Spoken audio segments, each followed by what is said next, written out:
Tammy was offended at me. I had hurt her desperately. I don't know what I did, but I hurt her desperately. It was a long time ago. And you know, we weren't fighting and angry. Just she was kind of distant and kind of hurt. And so I'd ask her, you know, let's talk. I don't want to talk about it now. You know, so, I mean, a couple days goes by, and I'm feeling miserable. I'm trying to pray. I can't pray. I'm trying to pray, and it's not working. So I thought, I got to get this done. So we're at a grocery store, and she's still not wanting to talk to me. I must have been really a bad guy. I don't know what I did. But. So I finally decided, I got to get this thing off. I said, honey, come on. She goes, I don't want to talk about it right now. She's pushing her little cart down the aisle. So I said, I'll show you. Ladies and gentlemen, could I have your attention, please? This beautiful woman will, get up, I'm not getting up, will not forgive me. Please ask her, would you to forgive me? People started clapping. She starts laughing, and I won.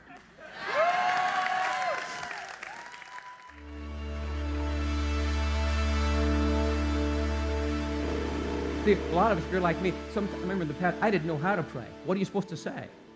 Years ago, how do you do this? How do you pray?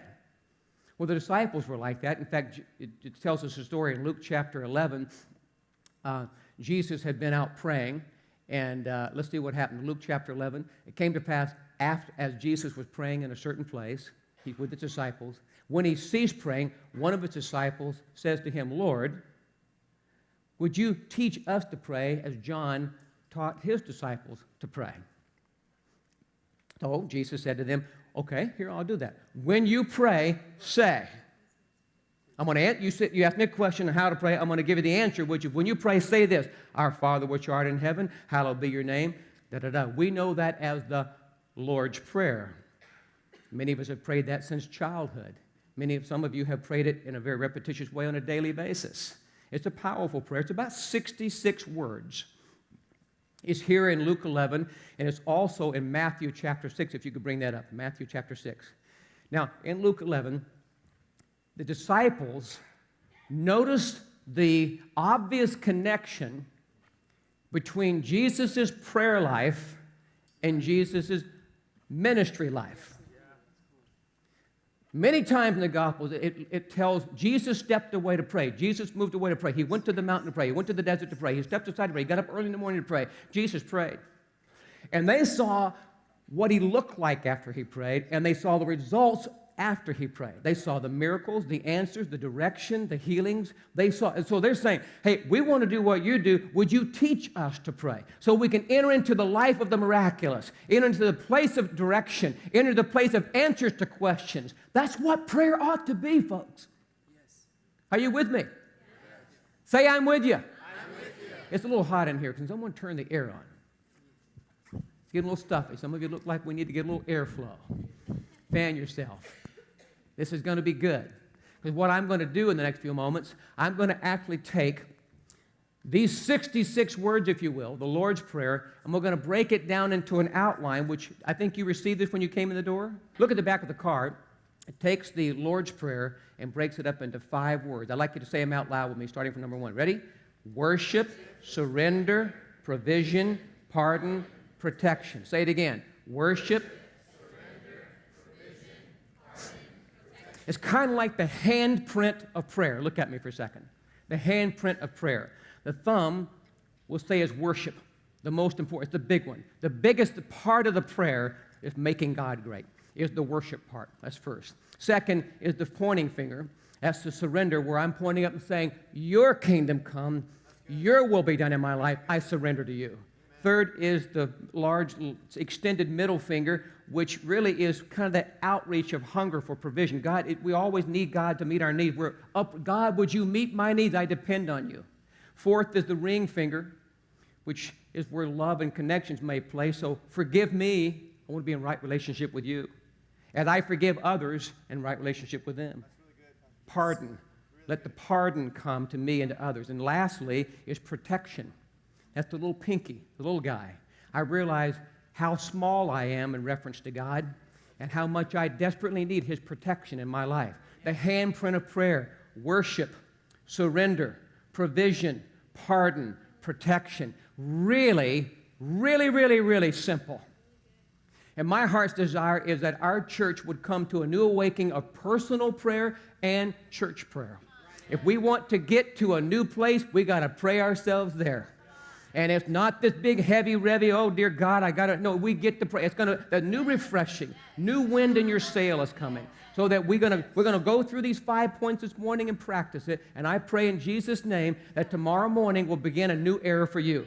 You will have learned how to pray. Now, you can enlarge on these 5. You can write more notes. If you want to go deeper with it, you can really broaden it. But the essence of this prayer is these 5 points. Worship, surrender, provision, pardon, and protection.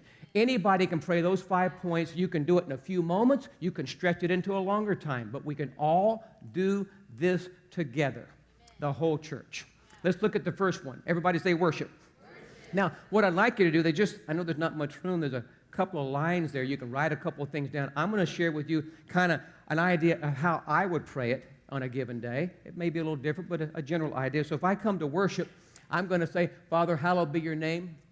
I'm going to thank him for what he's given me.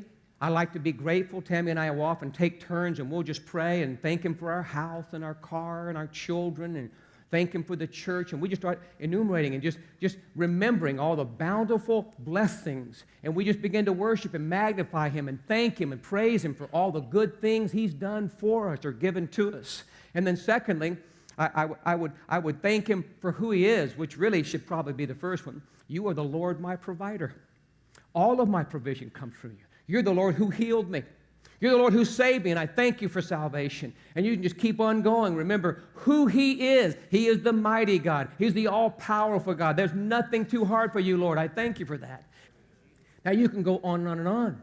But so what happens is, before I look at my burdens, that burden I was carrying looks really small compared to the greatness of God. You make his name great. You spend even a couple of moments letting your mouth out loud declare the greatness of God. And when you get to petitions, it's like, no big deal. We're talking to the creator of the universe. See, Jesus is trying to get us connected to the Father who created the universe, who has all that is created in the palm of his hand. Don't you think he could care for you? So every day, it's real simple. We start out before we ask for anything. We declare his greatness, how awesome he is. Pretty simple, but pretty powerful. The second part is surrender.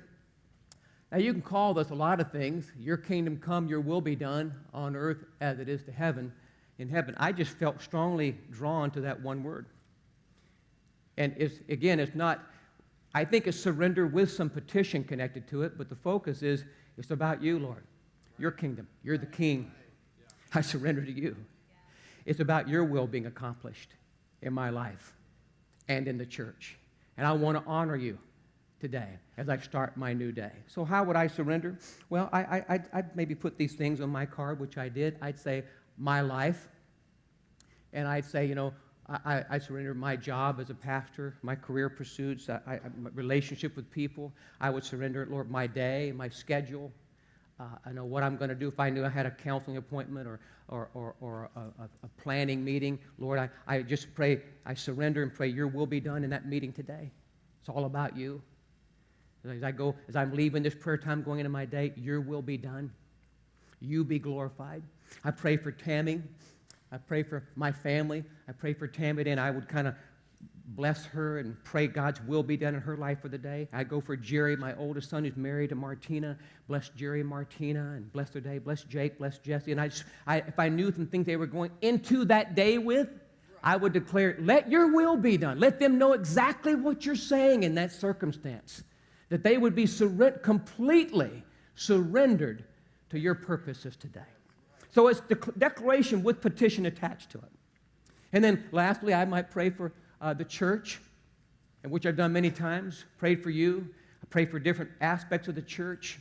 The church would prosper, new people would come, bless the different ministries. If we have some particular activity going on, just pray blessing that the will of God will be accomplished, that you would be honored. We surrender we have our plans, Lord, but we now today just lay them at your feet. We surrender to your kingdom purposes. You get that? Really simple. Really simple. And you could practice it right now. It'd be really easy. Lord, I just surrender my life to you. I surrender my family, all that I have, my schedule for this week. I got my plans, but Lord, your kingdom come. Your will be done. I love it when you direct me. I love it when you speak to me, even to tell me to change the plans. I want your will more than anything else. I've learned by experience, when I do it my way, not your way, it's not good. I want it your way. So I'm starting my day. Tomorrow morning I'd say this, I'm starting my week. I'm thinking about things that are to come. And I'm just wanting it to be completely surrendered to Jesus.